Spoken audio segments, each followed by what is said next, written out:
Unfiltered, uncensored, and unapologetic. This is the Retail Warzone podcast.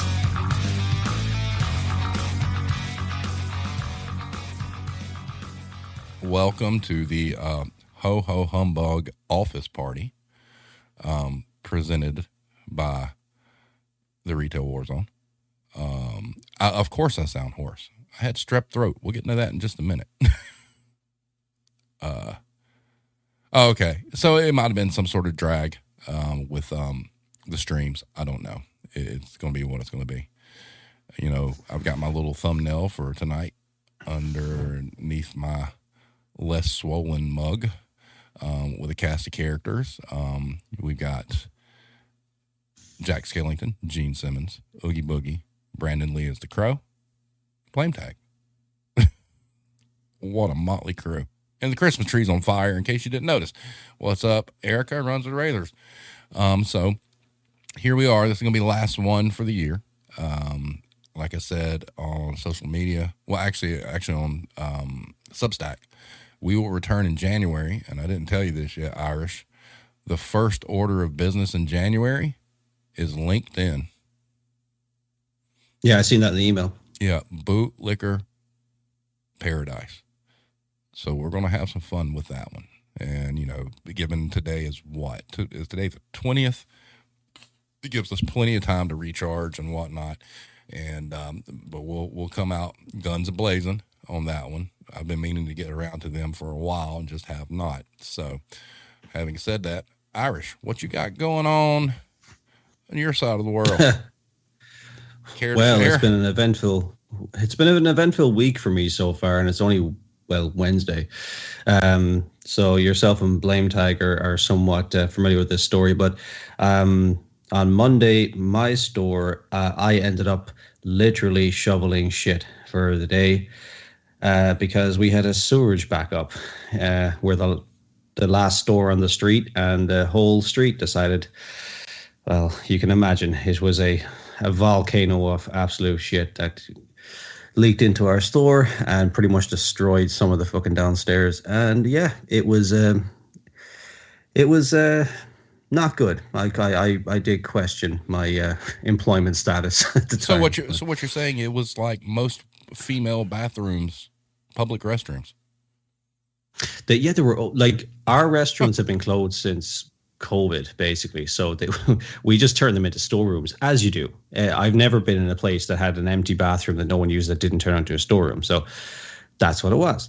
And it just fucking backed up. We didn't notice because no one used the damn things until it was like on the actual shop floor and you couldn't ignore it. That's what I was going to ask you. So did you lose any merchandise? No, it never got beyond like ankle deep, you know, so not really. But I mean, it destroyed like part of the floor and obviously any, shelving and stuff like that, you know, that's all fucked. So you're looking at a couple of grand, like, you know, at least. But, you know, it's cleaned up now. We just have to assess the damage, with anything with water, you have to wait until, a week or two to see how bad, it'll be. But yeah, not a fun start to the week. And of course, then you have all the normal Christmas shit on top of that, you know. I'll ask if you were the poor soul who found it. Explain to her the phone call. Yeah, no, I wasn't. I was at the bank, and one of my members of staff rang me, and I thought that they were joking. So I basically just hung up with them and said, fuck off, don't be annoyed. You know, because we're always playing with each other, we're playing pranks or whatever else, like, you know. And I just thought, like, you got to do better than that to get me. No way, you know. I'm not leaving this bank queue up in here for 30 minutes already, you know. I got back to the store, and it's fucking pandemonium, you know. I was like, oh, shit. Yeah, literally. So, yeah, it was bad. Like, and like, it's not even the first time I've had to deal with that at retail. It's been maybe 20 years since I had to do that. But oh my God, I like the guys that actually do that for a living. You know, the guys that go and clear drains, they don't get paid. I don't know what they get paid. It's not enough. It's not enough. I couldn't. I mean, I was pretty much in a biohazard suit, like, and I was heaving. You know, like, I mean, I just had this image of you in like waiters, you know, just walking through. Well, like, actually, it's all on CCTV. I'll send you some. Obviously, it's not for publication, but yeah, I'll send you some fucking. Oh my god, it was fucking. So, did you guys have to close? Yeah, immediately because it's a biohazard. Like, how many days away. Did you stay shut down? Just one? 1.5. We opened the following afternoon. Well, I mean, it's not like it was your fault, so No, but you know what the killer is, right? I was ahead. I was 5% ahead in December, right? Shit. and right. But this is the cruel thing about retail. In 6 months' time, when they're running the numbers and they're not good at that, there's no narrative to those numbers. It'll just be like, he was flat or marginally down or whatever else. That's the cruel thing about it. Like, no one remembers, oh yeah, well, you were closed for a day and a half because of, you're dealing with literal shit. So Hybrid just asked, wait, you get to close for biohazards? Well, I mean, on that scale, Jesus, yeah. Here, if this was a Dollar General or a Dollar Tree, or really most places, it'd be like, put signs up. We're gonna send somebody back there to shovel the shit away. We staying open. But you know what? In typical, no, it wasn't funny at the time, but in typical form, I had maybe 3-4 staff running around, with keys, opening shit, closing shit, getting, just blocking off areas, all this sort of stuff. And you still had customers that were trying to push past, hastily put together blockades that they put up in front of doors and stuff like that, try to push past this stuff and into a room where this was going on, and there's 2 or 3 people in there heaving, trying to fucking sweep it back, and they're trying to shop. I was like, have you no awareness at all? Just look around you, look down, Jesus Christ. Wow. Yeah, still in that environment, people just, and then of course the rest of the day, because it's when we did close, got everyone out, we closed, we're still inside working. You could be seen from the street. So you have loads of people banging on the windows, it's fucking, yeah. Because, it's a normal, normally we will be open. Of course, I've got signs on the windows. Do they read them, Well, oh my God. Yeah, signs. So 2 Sundays ago, I provided the quote unquote DJing for a buddy of mine's wedding. And where I was stationed with my gear was the actual entrance door to the establishment. They took and made a big sign to put out front, in front of the door, that said they were closed for a wedding. Do you think that stopped anybody? Fuck no. Not at all. I mean, it's like, I just don't understand it. That's why I had mentioned the blame tag about redoing the song signs, because they refuse to read. And I mean, we know this. I mean, I think I told the story before that there were times that Hero and I were going to work on a Sunday at Jesus's Craft Store back when it was quietly allowed. And we would sit in the parking lot and watch people walk up to the door and literally put their face up against the door and be looking in like this. And their face was literally where it says closed on Sundays. Yep. I mean, it's amazing to me how people can't read signs. The amount of people that come into the store I work at that ask where things are. And every aisle has a sign above it that says 9 times out of 10, the things they're looking for, where they're at. Nope. I know there was that movie, Don't Look Up. They got that was a good movie. Yeah. They got the premise of that all wrong. Don't look up means don't read the signs. Yeah, but it's concerning because the same people that are doing that are in traffic. You're like, Jesus Christ, they're behind the wheel. But I mean, nothing about that surprised me. I was still getting okay, fair enough. I didn't advertise the fact of what I was doing, but I was still getting calls from random things, other stores, other employees, whatever, and I'm telling them not today, not now. I'm quite literally, doing this job, and they were like, oh, that's terrible. That sounds like a really bad day. But just one thing, would you be able to? It's like, no, did you not listen to what I just said? Not today. Wow. It's like, when people have this tunnel vision that you're the go-to guy for whatever the case may be, and they, like, when you're busy, they can't function. Well, it depends on obviously the person, but there's a lot of people like that just they don't know what to do if you don't provide them with the immediate relief that they're looking for. Like, it's fucking crazy. But we got some choice stuff in the chat here. Blame Tag says we had a section of our store flood a few years ago due to a sprinkler malfunction, and customers came right to the cordon and told the worker manning it to go into the water and get shit for them. And then, let's see, no TM Lens, you arrived precisely when you were intended.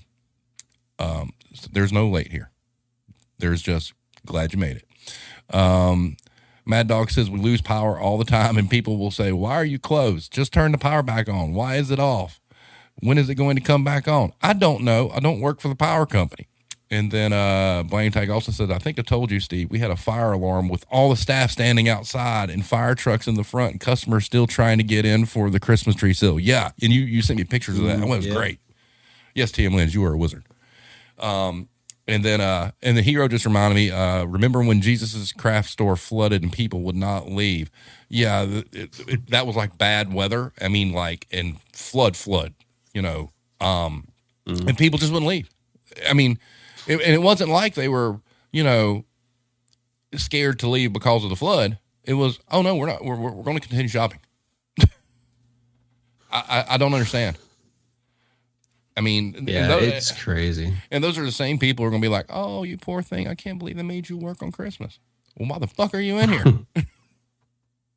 Yeah, it is funny. It's just, but it just kind of, I mean, it was the perfect cap off to the year. Like, it just, it was a good analogy for how the rest of the year went for me. But it was just, it was kind of funny. It was like, the guys I was working with, they were fantastic. I mean, none of them get paid enough to even help in that situation. They were great, and it was just, it's mostly like the team is fantastic. We spoke with this from the very beginning. Like, the team is great, but outside of that bubble, you have like the corporate, that don't get it, that will ring you anyway and go, oh, you're up to your neck in shit. Oh, just one thing. Would you just send it? No, and then you have customers on the outside banging on the windows going like, oh, I just want one thing. I can see it. It's right there. I'm literally in I am actually in a mask. Like I've got one of those, like, the things with respirators, like, I mean, does it look like I'm going to, be of any use to you right now? Do you really want to come in here? Jesus. Wow. TM Lynn says we had an ice storm several years ago. People came in complaining that the roads weren't safe to drive on. We're a thrift store. There's nothing we have that you need that much. Yeah. I mean, and you're right there, especially, we had a situation when I worked for a Guitar Center where we had this huge ice storm in Atlanta, and we had to go to work. And I'm like, we don't sell anything there that you need. A musician might think you need it, but there's nothing we sold in that building that was detrimental to you if you did not get it.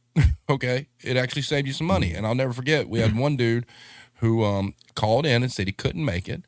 And the manager on duty told him, you need to be here. And dude totaled his fucking truck on the way to work. Yeah. I mean, it's that whole, corporate thing. I want to talk a minute about the corporate thing, and the strep throat.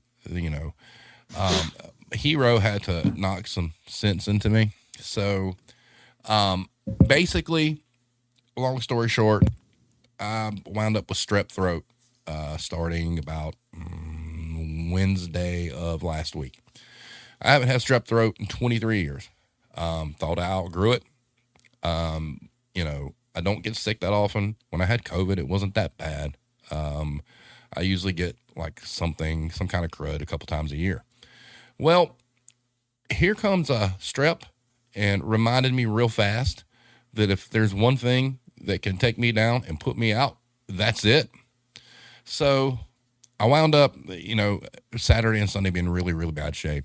Sunday, my throat closed up early in the morning and I couldn't breathe. You're not as tough as you think you are when you can't breathe. However, yes, I do still have my tonsils, Erica. However, by the end of Sunday, the antibiotics had kicked in and I felt functional. And I told Hero, I said, you know what? I think I can go to work tomorrow. And she's like, the fuck you are. And I started arguing. And she's like, there's this podcast that talks about how your health is more important than work. You may have heard of it. It's called the Retail War Zone. Maybe you ought to check that out. Checkmate. Yeah. Yeah. But it goes back to the whole thing. We're programmed that way, especially if you've been in management for any amount of time. And it's one of those things where she was right. Blame Tag and I had a conversation briefly this morning about our significant others, which prompted me to make a post that, Mrs. Blame Tag and Hero are the real MVPs. And there's a reason why women typically outlive men. And, a lot of us will be lost without them. So props to Hero for knocking the manager out of my head there for a minute, because I wound up sleeping for 12 hours, which was the most sleep I had in a week. And there, once again, she was right. I was wrong. She's smart. I'm stupid. That kind of thing. So, yeah. Let's see. Mad Dog says, a few years ago, we had the snowstorm. Kirk expected me to get to work at the stunt. I took video showing him I couldn't get there, and he was like, well, just try anyway. Oh, that's nice. Nice. Yeah, Hero said, yeah, I was functional, but I still had a fever. Blame Tag says, razors, I had mine removed. I brag all the time. The doctor said I had the biggest tonsils he'd ever seen. Oh, Lord. Oh, Lord. What is that? It's not the size of the boat, but the motion of the ocean. I don't even know how that would correspond there. But we'll just leave it at that. TM Lynn says our significant others are generally correct. Irish, would you concur? Yes, I'm not going to disagree there. And then he followed up with, and when they're not, they are. But my wife saw that post, by the way. Oh, did she? Yeah, she showed it to me, and she was like, "See, where's my credit?" Oh, I'm sorry. No, she was. That wasn't a criticism of you. Now she was like, you got to start spouting off. Well, I mean, she's right. I mean, look, she puts my place too. Well, and having the good wives out there, okay, and that's one thing. And one thing I realized in the business that I'm in now is that it seems to me that the older men who complain about everything under the sun, I mean, if you want to say boomer or whatever it is, they come into the store and they're completely lost. I'm convinced that those folks would not have survived as long as they did if they didn't have their wife at home. And, and they come from a time where it was very 50s, leave it to Beaver kind of docile, wife at home, that took all sorts of shit. But those women keep those dudes afloat, because without them, they can't survive. Because when you see a man come into a grocery store without his wife that doesn't, they're completely lost in the grocery store. They do not know how to shop for food. And if something happens to their wife, they're probably going to go hungry. Blame Tag says, that's ageism, Irish, ban him. Yeah, that's a little reference to Reddit earlier on. Unfortunately, someone picked a fight with Blame Tag. that doesn't end well. On a sub that he mods. That didn't end well. Wow. That's such a strange place. TM Lynn says they 100% wouldn't. I was at the grocery store this afternoon and an old dude just stopped constantly, and that was with his wife. Look, man, they are lost. I have never seen somebody stand in front of 12 feet of milk and make it like a career choice. I mean, I have watched these dudes And can you tell me what the difference between this 2% and this 2% is? The brand, and the price. Although on the younger end of the spectrum, I had an individual come in and ask me, hands me a gallon. Is this whole milk? Guess what it said right on the label? Whole milk.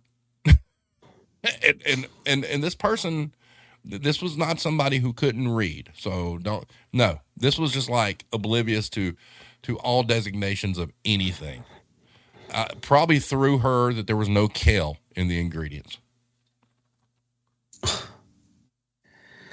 Yeah, I think when we have another Misfits kind of episode, we should go through some of the dumbest shit customers have ever said. That was one of the threads. I think that was a thread that. We can do that now. Yeah. This is a free for all. True. Yeah, there's no script here. Yeah. Because I hear some dumb shit. We all do. I mean, still the thing that kills me the most is having somebody literally standing next to the item they're asking you where it's at. That's probably the most infuriating to me. Mm-hmm. And then the everybody talks about, if it doesn't scan, it must be free. Well, what's worse is, if it was a snake, it would have bit me. Yeah, and you would have died. Blame Tag says, I had a dude whose wife sent him to buy a partial kind of frying pan, and he had no fucking clue what he was looking for and couldn't describe it in a way that helped me figure it out. You know what? That's so true. Like I've always worked in textiles and clothing. Like, and you sometimes you get phone calls from customers. And I was in your store 3, maybe 4 months ago. There was this shirt that had like buttons. Have you still got that? Oh yeah. It's like, what the? I'm going to need a little more help here. And then of course I learned pretty quick just to go, just sold the last one this morning. Sorry, can't help you. But it's just, you still get these dumbass questions. Here's a good one. Hero says, what kind of cow does this almond milk come from? Jesus Christ. Look, look, what people want to do with their life is fine with me. I don't smoke pot or anything like that. If you do, hey, God love you. Do you? But I'm convinced that cashew milk, soy milk, almond milk, anything that doesn't come from a cow originated from a couple of stoners over like a pizza saying, hey, dude, I bet we can make milk out of that. Guaranteed. Yeah. I don't even think there's like, it can be painful sometimes, some of the shit they come out with, but I don't know, man. Hold up. I hate to interrupt, and I didn't know this. Mm-hmm. That was a coworker who asked what kind of cow almond milk comes from. Continue, Irish. I don't know, man. Look, just today, I had a customer after close banging on the fucking window when I was about to go home. I opened the door. The usual question: are you open? What does it fucking look like? I had to try and entertain him. And then he proceeds to tell me that he was in the store 2 days ago and made a donation. Now, for those that don't remember, I work in a thrift store. And he said, can he have the bag back? Not the contents of the bag, but the actual bag he brought the stuff in.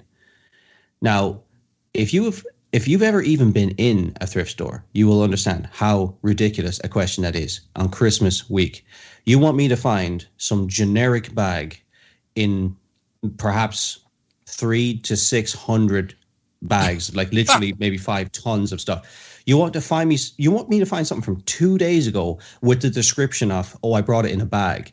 How else do you think it gets in? Everyone brings it in a fucking, oh my God. So, and I have to try and pretend to be nice to this guy. Go, oh yeah, let me just have a quick look, and, I go back, sorry, gone. But it's, that's just everyday stuff. Or you get people bring stuff up to the checkout. How much is this? What does it say on the label? And it's, you have to try to remember not to snap at them sometimes, but it's sometimes it's the repetitive ones that you're just like, how many times am I going to have to hear this? Open your eyes. I have to say that Hybrid may have won the entire chat. Did you see this comment? Hybrid says his favorite thing at Kroger was making new employees shake all the salad dressing at night so it wouldn't go bad. I like that. Wow. Oh, wait till I go back to work. I like that. That is, oh my God. One thing I've seen happen to very green, very new, never, first job kind of thing. Hey man, make sure you rotate those paper towels. Oh yeah, make sure they don't go off. Yeah, sell by day. Yeah, and I mean just some of the hazing that goes on that is kind of harmless. Some of these dudes wind up, absolutely scarred for life. There's no doubt. You know though that's actually a good metric though, because the people that find that a bit of fun, they're going to be okay. It's the guys that get frustrated and can't take it that they don't last. Yeah. I mean, and there's a difference between harmless ribbing and then bullying. And that's something that even myself being older, coming from a really different background, and Iris, I'm sure you understand what I'm saying. There were things that flew when we were younger that sure as fuck wouldn't fly today. And you have to be careful because sometimes you revert back to that instinct and then you have to stop yourself and realize, wait a minute, this is 2023. I can't do that. Yeah. Well, and to be clear, I would stay on the kind of harmless fun side of things. But some people just get frustrated if you start laughing when they start rotating the paper towels. If they get very frustrated at that, it's like, oh shit, you need to lighten up. You need to lighten up, man. You're not going to last here if you don't. Oh, this is a good one. I really hope he's not trolling because he's a master troll. But Blame Tag says, I worked at a bowling alley concession stand and they'd say, go get me a bucket of steam. Oh, God. Yeah. And the hero says, I get asked over a dozen times a day. This guacamole says hot. Is the other one mild? Nope, they're both hot. Sorry. And TM Lynn says, a diabetic, almond milk is a game changer. Actual milk has way too much sugar. I understand. I've never tried almond milk, and I don't drink a whole lot of milk. I like cashews, and there's cashew milk, and I'm scared to try it. Plus, too, that shit is so fucking expensive, man. Jesus Lord. Cashews are crazy expensive. Yeah. Well, no. I mean, even the almond milk is expensive. I mean, you're paying $4.38 for not even a gallon. It's insane. Mel says, when I worked on automotive, the techs actually convinced a new guy he had to put brake fluid in a car, and he was rattled that he couldn't find it. Wow. Speaking of, has everybody seen the meme about the customer going in and says, my car is making a noise, and somebody had zip tied a harmonica to the bottom of the car? I saw that, and I had never seen that before, and I almost peed myself. That's hilarious. Absolutely hilarious. That's a harmless one to do. I like. Yeah, but can you imagine? I mean, you pull the mechanics. You're pulling in. Yeah, my car's making this terrible noise, and they put it up on the jack and the ramp. Like, and then they just start snickering because somebody has put a damn harmonica on, like tie wrapped it at the bottom of your car. That's hilarious. Oh, blinker fluid, not brake fluid. Okay, that makes better sense. Hybrid says, generational retail podcast, different perspectives working in retail from different ages. Shit, at this point, I feel like I've worked them all. So what do y'all know? Tim Lynn says, I used to drink a gallon of milk in under a week. Good Wisconsin boy. Yeah, but y'all have great cheese. By the way, I might be wrong. Culver's originated in Wisconsin. Is that correct? Somebody correct me if I'm wrong. Oh, Hero's like, back in my day. Yep. Okay. So, we have several Culvers here, and I just want to give a shout out to TM Limbs, for you Wisconsians or whatever you call yourselves. That's one of the best damn burgers on the face of the planet. And, it actually is my number 2 favorite burger out of anywhere I've ever eaten, with number 1 being Ted's Montana Grill, which is Ted Turner's restaurants. And I don't know if you've ever had their cod fillets. I tried that, and that shit has no business being as good as it is. And for a guy who misses Long John Silver's terribly, it's as close as you're going to get. But honest to God, a fast food restaurant selling codfish, that fish has no business being as good as it is at all. Irish, obviously, you do not have Culver's over there. No, we don't. Trust me, if you and your wife get to visit, back in the States and you're nearby one, do you like burgers? Yeah, I do. Yeah. Oh, I am telling you that is, they do these butter burger things, son. Ooh, and I'm comparing this. It's my number 2 burger to a burger joint where you're paying a lot of money for a burger. You're not paying a lot of money for their burgers, and it's phenomenal. Boy, I love how these conversations just flip flop.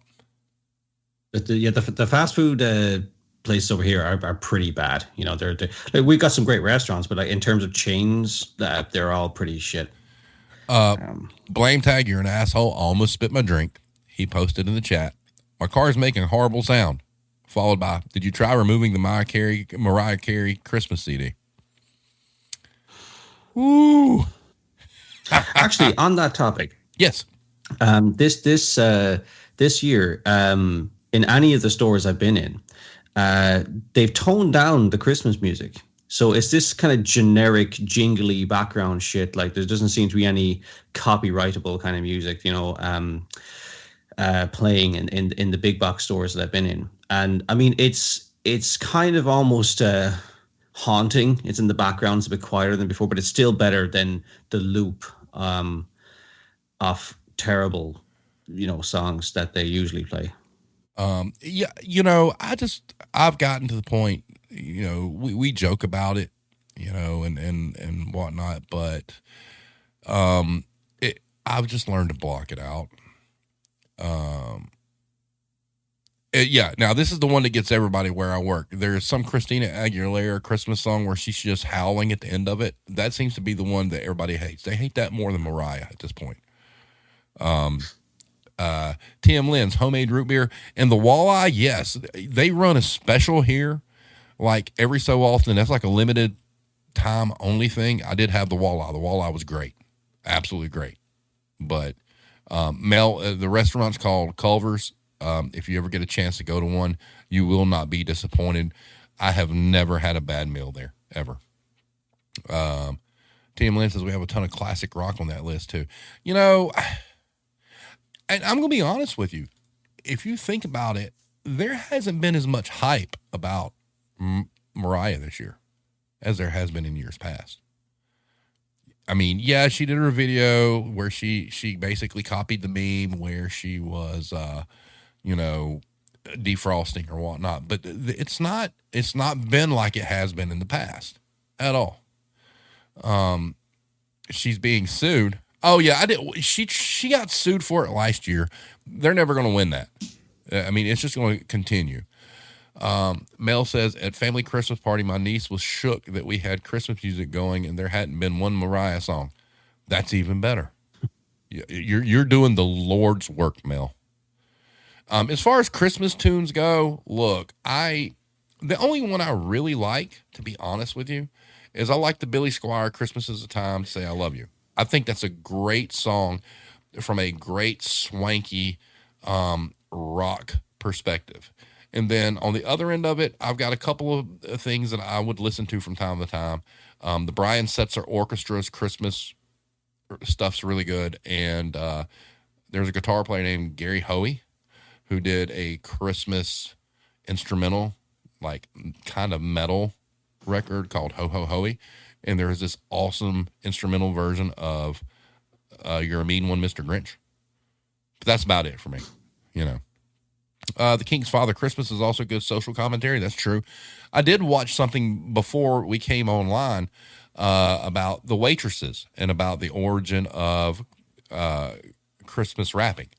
And that's a very interesting tale if you're familiar with this song. And that is actually another one that I'm okay with.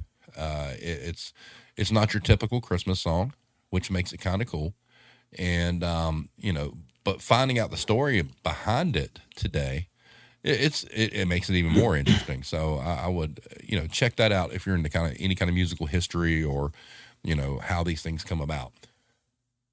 Do you have any opinion on Fairy Tale in New York by the Pogues? Irish Ride Off, I couldn't tell you if I know that song. That's probably one of those that I probably know if I heard it, but don't know the title. You probably would. It's pretty. No, it's just Shane MacGowan wrote it. He just passed there 2 weeks ago. So yes, I did see that Shane MacGowan passed. That was his big hit. Yeah, there was this whole thing about, I guess, I don't know if his wife or whoever had posted a picture of him in the hospital, and there was a lot of backlash about how they wish she wouldn't have posted that because he was in such bad shape.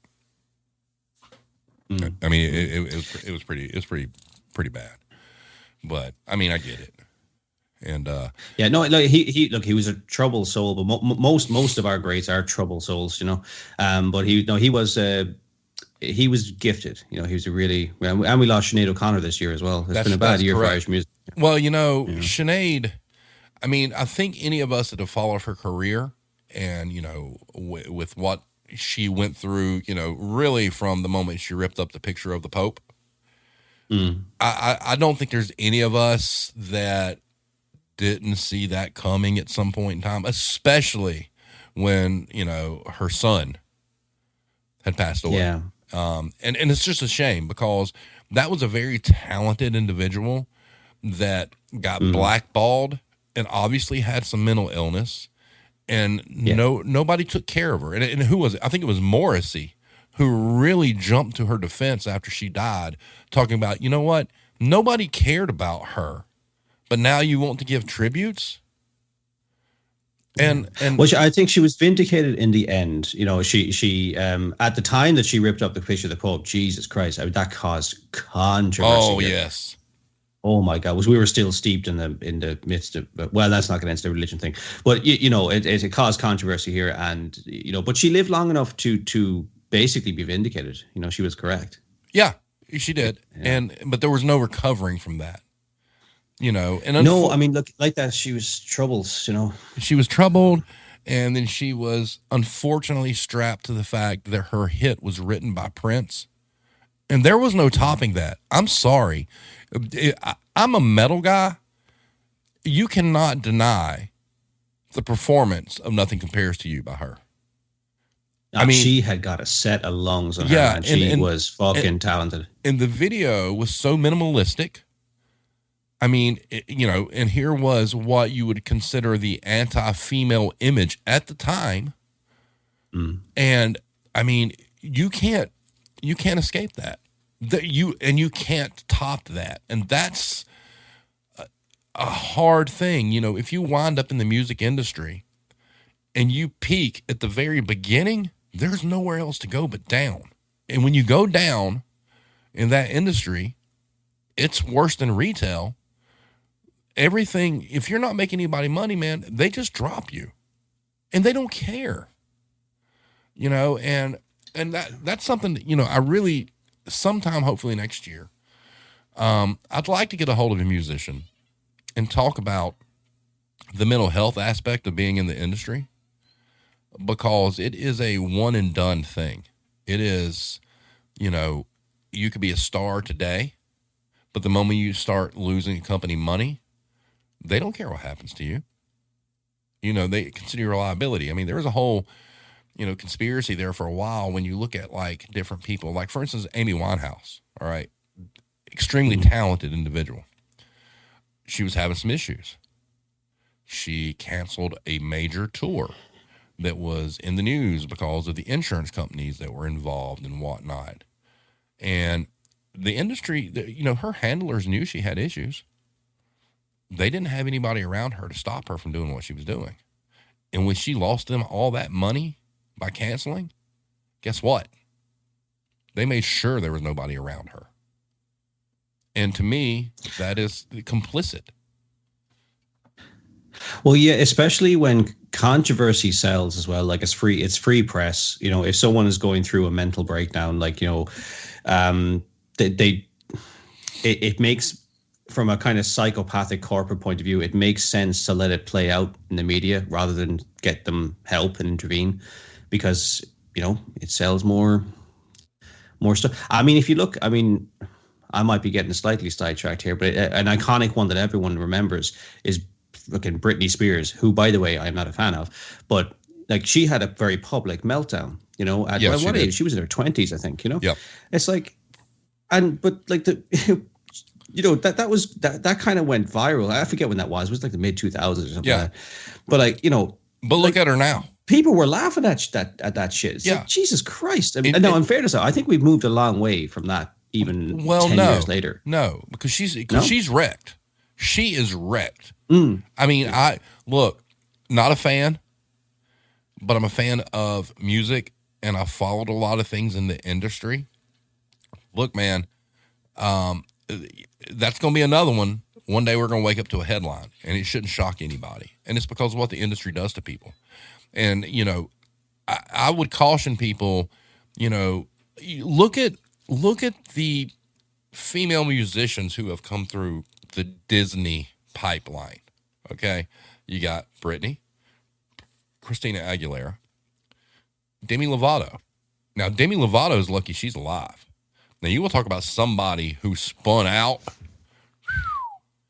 Demi Lovato, but there's a common denominator here. It's how they're packaged.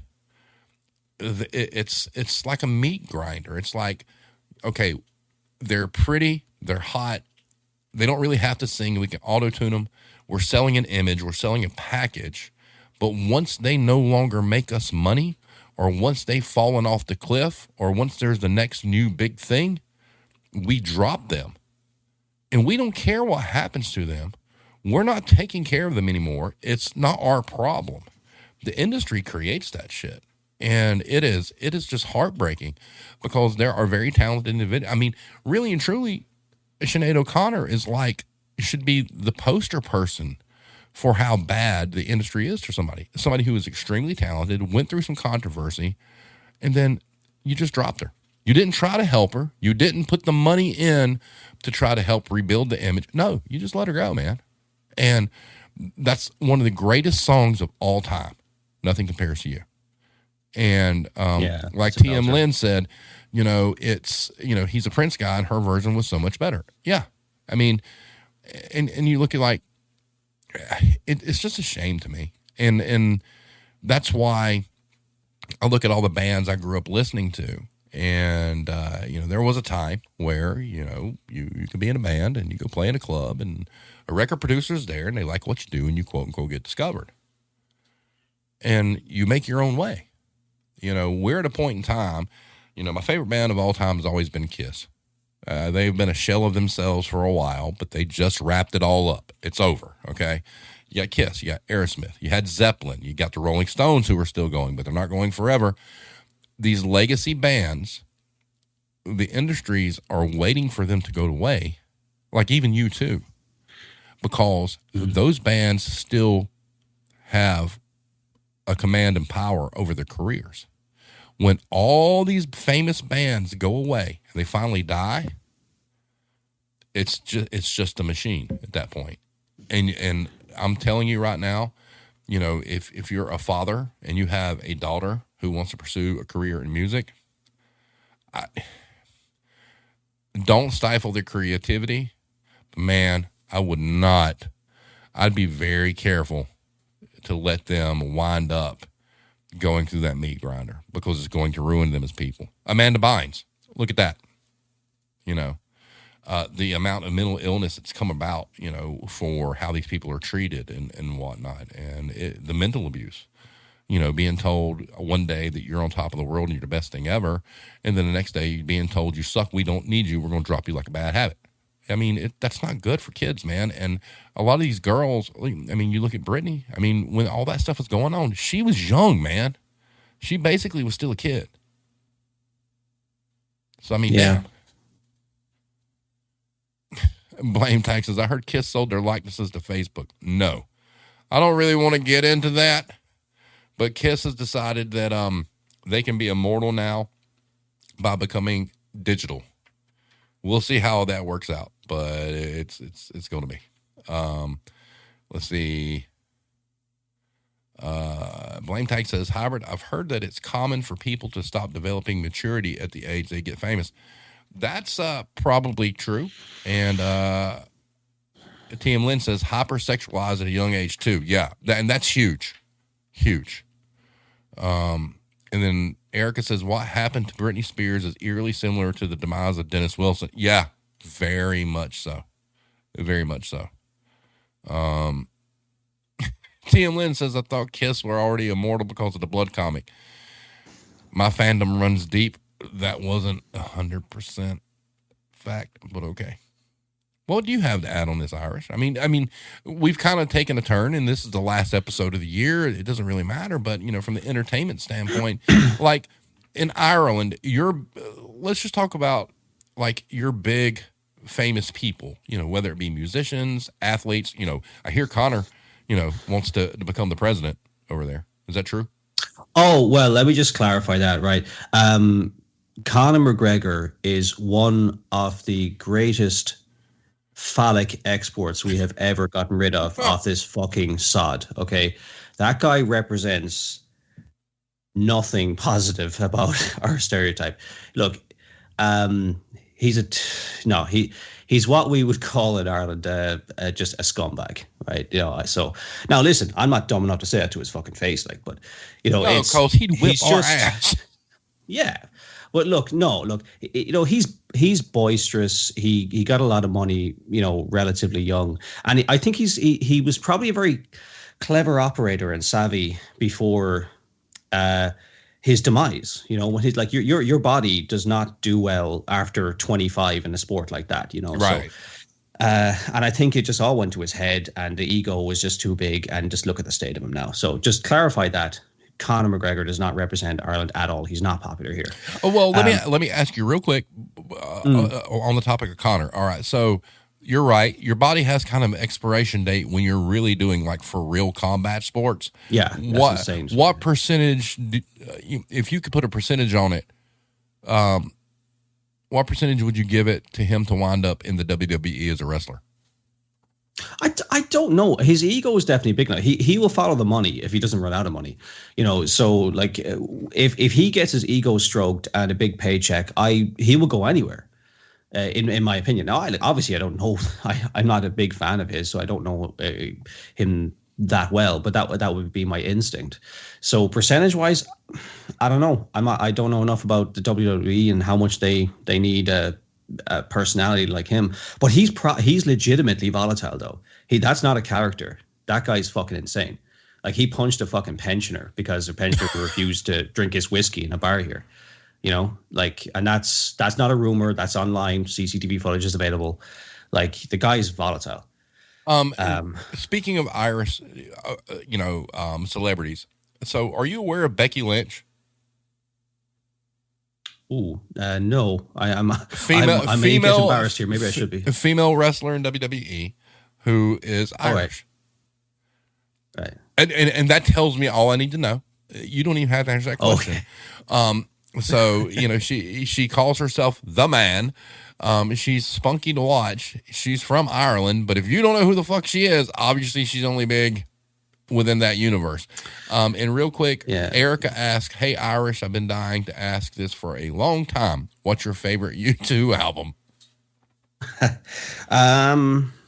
Joshua Tree. Really? That might be. I think I don't know. What was War? What's yours? Was War the one with Sunday Bloody Sunday on it? Do you know what? I don't know. My favorite is the one that had Sunday Bloody Sunday, and honest to God, I'm not a huge U2 fan, but my favorite U2 song is New Year's Day. Right, yeah. Well, look, U2 are kind of an inoffensive kind of, popular band. Like they're you could listen to them without, they don't get too poetic, I suppose. But but Bono though, he's obnoxious. Jesus, he's a fucking pain in the ass. Like he's not particularly popular here. The Bono the man, people like U2, okay, but Bono the individual is just a bit too smug. Look, the Irish don't do. We don't like people who let their ego go to their head very very much. Like, but well, that's interesting to know though, because I mean, obviously, worldwide, Bono has been involved in so many different things, right? He's kind of dipped his toe into political issues across the world and whatnot, and I find that interesting. He's not that popular in his home country. No, I think honestly, a lot of it comes across as very patronizing and insincere because we have some, like, we have some very, heavyweights in like international politics in the background that nobody knows about because they do a lot of work like behind the scenes. But Bono likes to be front and center in like fucking Live Aid and, Feed the Fucking World is probably one of the worst songs to ever fucking venture out of the bloody planet. It's just how much of it is advertising and how much of it's genuine. I don't know. It's just, he's not the most popular guy in the world here. Like, I don't think he's hated. Like, a lot of people do hate McGregor now, but not so much Bono. I think he's kind of annoying. Hybrid would like to interject that flogging Molly is better. Yeah, I mean, I'm not the biggest U2 fan, so I'll take that, So musically, so what's your biggest export other than U2? Like, bands that, you have there that maybe you grew up listening to or whatnot? I mean, what's something you could point some of us music heads to that maybe we haven't experienced before that is worth checking out? Well, it's so subjective. It really does depend on what you're into. Like if you're into more soul music, the Commitments, look them up. Okay, I know who the Commitments are. Yeah. So if you like, that kind of that's one. If you like more kind of country music, and I don't mean deep South country music now, I mean kind of more just traditional, like Christy Moore would be our biggest export internationally. Now, would that be more like folk to us versus country? Yeah, it would be more folk than country. Like, it wouldn't. Yeah, it doesn't have the same kind of rhythm and tune to it. But when I say country, I mean written from the heart. Ballads of the people type of stuff. Like Christy Moore is a good representative of one of his most favorite songs is "The Ordinary Man." Like it's a good tune if you're into that. If you're not, you won't like it. The Pogues are probably one of the most interesting ones because they blend traditional Irish music with kind of punk rock. And they were pretty good back in the day. I'm sure there's really big ones now. I don't know because I don't listen. I haven't listened to the modern shit in years. What about Thin Lizzy on the radio?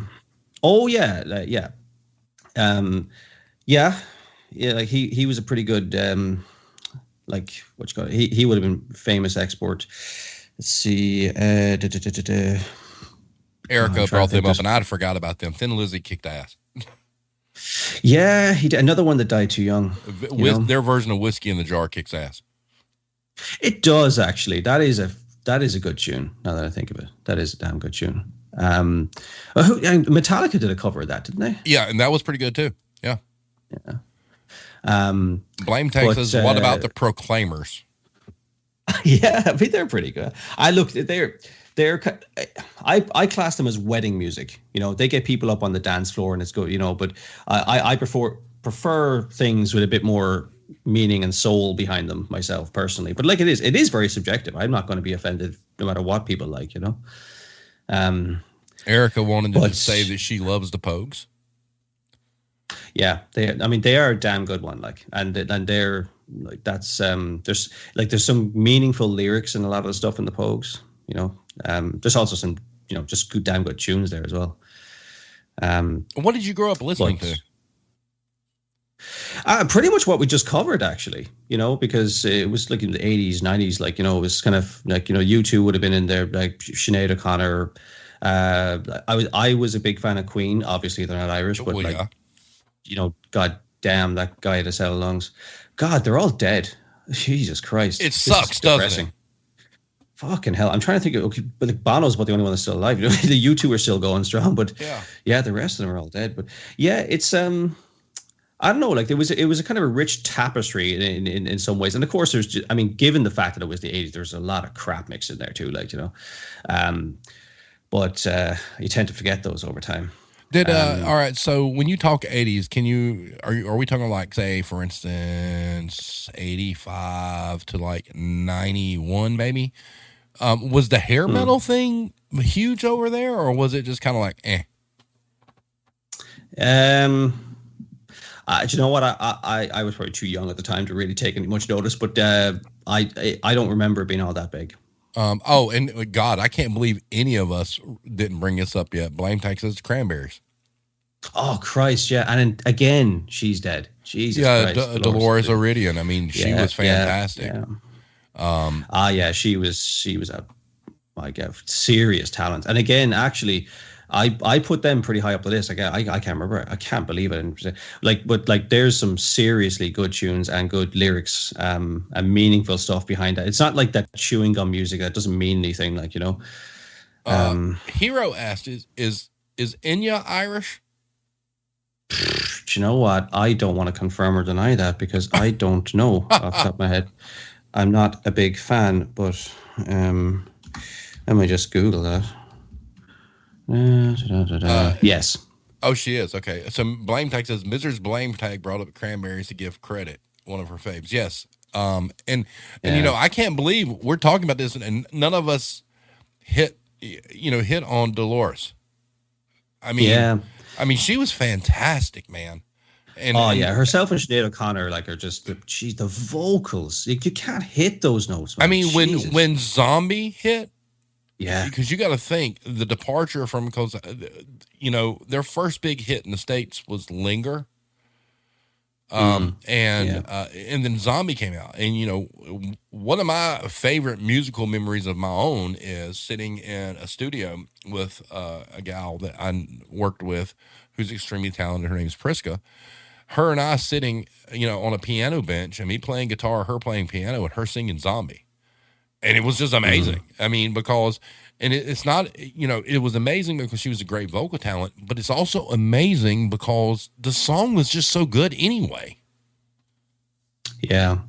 And again, like if you said you're into your musical history, if you read into the lyrics of that, like it's powerful stuff in that, like, it's not just, I mean, it's actually kind of funny because there's a blip every Halloween for that song because people are downloading fucking, songs and they pick Zombie because, Halloween, they don't realize what they're listening to. So there's always a little blip around Halloween for that song on like iTunes and shit like that. Oh, wow. Okay. Yeah, because of the Zombie thing, they have no idea of the context. Yeah, well, I mean, you can kind of forgive people that aren't familiar with the song for downloading what they think is a Halloween tune called Zombie, Wow. TM Lynn says it's on the Halloween music in his store. And then Runs with Razors, Erica says Father Ted is her favorite Irish TV show. Really? That's like Father Ted is a iconic cultural thing, but it's hit and miss with people that aren't familiar with Ireland because there's a lot of references that you won't understand if you didn't grow up in Catholic Ireland. It's a fantastic show. It's a really, really good show. Blame takes us Chumbawamba. They're English as far as I know. I have to add this. She's gonna get mad at me. Maybe not. When Hero was younger and she heard the Chumbawamba song, she said she thought the lyrics were, she got knocked down by an orangutan. Well, they have not quite as a catchy tune, but I think they have one about, I don't know, it's a flight number something for it. It's just a funny tune. If you look it up, Chumbawamba flight number and whatever it is, it'll autofill the rest of it. It's just basically a list of people you want to go on a doomed flight. Oh God. All right. Yeah. Look, there's a bit more humor in it than I have made out there. It's not quite as depressing as that, but yeah. Okay. It's a good one. So we're at an hour and 2 minutes, but I want to ask this before we get off. All right. can you please explain to me why the hell y'all sent us what was that stuff called? The Irish dancing.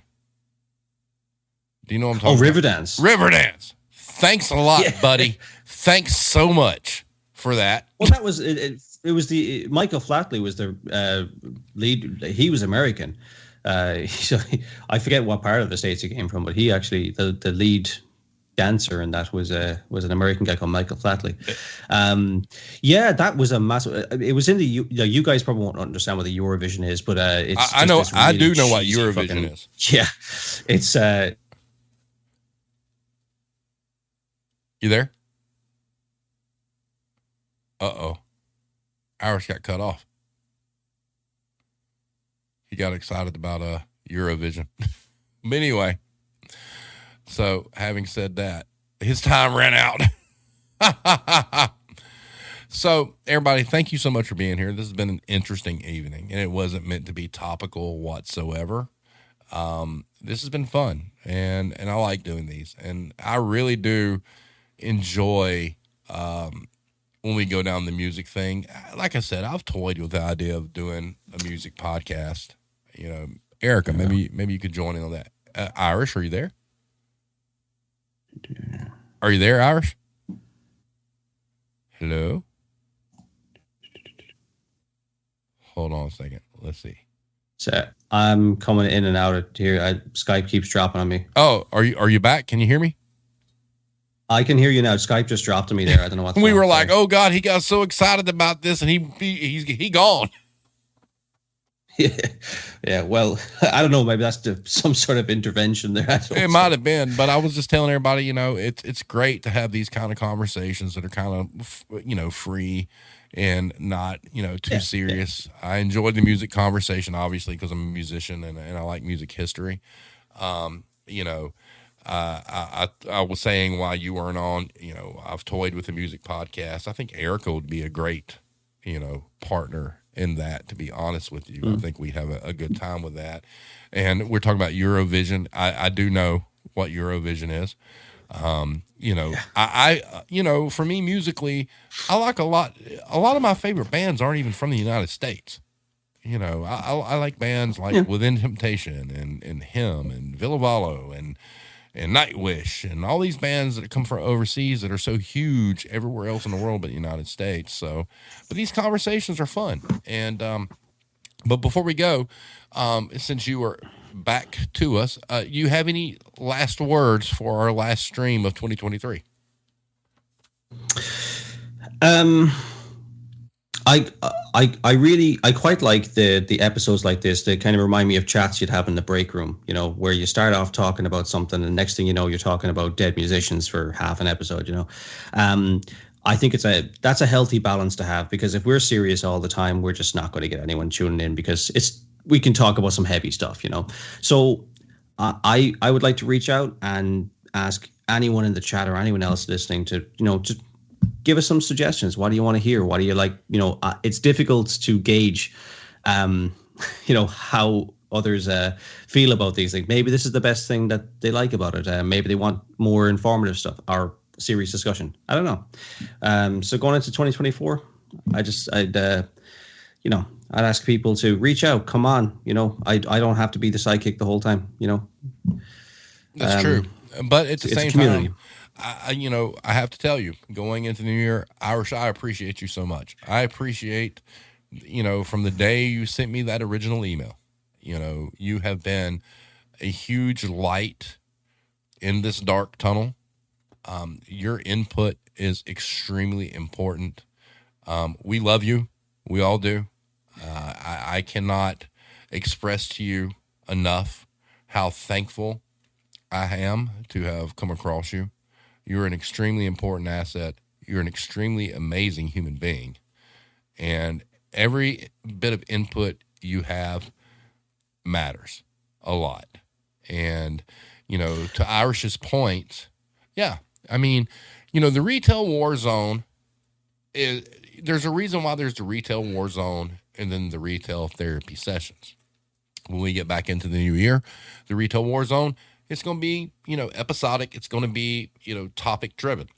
But if you would like us to branch out under the umbrella, same YouTube channel, do you guys want to have a music thing? We can do that. It's all it is a separate space, on the YouTube menu, and we can keep it all under the same page and don't have to do a bunch of different branding. But the suggestions you have, would be great. And, if you want to do a music thing, cool. I want to do a music thing. Like I said, I think Erica would be fantastic to bounce that off of. Adria would be as well. We don't have to have a constant person here. We could have, members of the Warzone community coming in and just talking about your favorite music and things like that. And it's great. And, the sky's the limit. I mean, God, we're coming up on how many? We're coming up on 4 years, Irish. Is that right? It's either 3 or 4. I forget. Yeah. How old is the pandemic? I started in 2021. So 3 years. 3 years. Well, a running theme that keeps coming back around, and this happens organically. We just it's not planned. Is the mental health thing? So pretty much every topic that we discuss eventually comes back. So if we're talking about minimum wage, if we're talking about work-life balance, we're talking about all these different things. So I think a natural segue to that is something like the therapy sessions or misfits, whatever you want to call it. Yeah. Because it's just like a break room. You're hanging around, talking to your friends, and you're just like letting off some steam.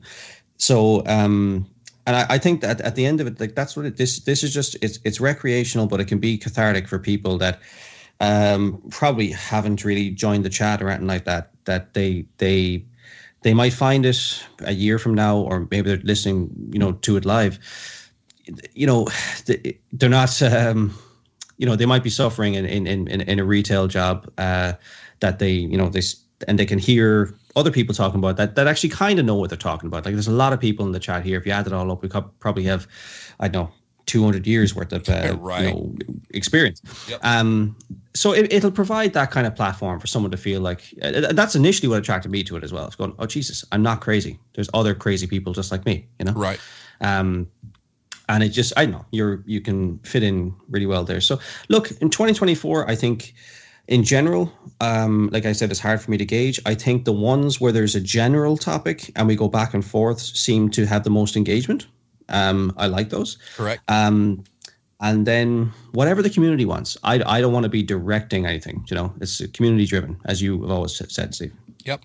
And, having said that, guys, look, a lot of this will wind up being a time capsule at some point. Like I said, we don't have, thousands and thousands of subscribers or whatnot, but it's going to be out there in perpetuity. Eventually somebody's going to come across something we do that's going to help them, and that's okay. But we need outlets. Maybe we branch out next year and, we have the retail war zone, which is topical. We have basically, like Irish said, the water cooler talk, which is the therapy sessions. Maybe we have a music thing. Maybe we have a sports thing. Maybe we have a video game thing. I don't know. You guys tell us, what the fuck do you want? I ain't got nothing better to do in my time. Let's go. So, real quick, before I get off here, I want to give a shout out to all of our partners. Okay? Your hero, Mrs. Blame Tag, whoever else you have in your lives. Those people keep us going, and those people keep us above ground. And we need to appreciate them as much as we can, because there's several of us, if they weren't with us, we wouldn't make it. So shout out to the partners that keep the machine moving. We love you all. Having said that, everybody have a great evening. We'll see you in January. LinkedIn, we're coming for your ass. Let's see what we can do next year. Peace out. Take care. Have a great Christmas. Have a good New Year. See you then.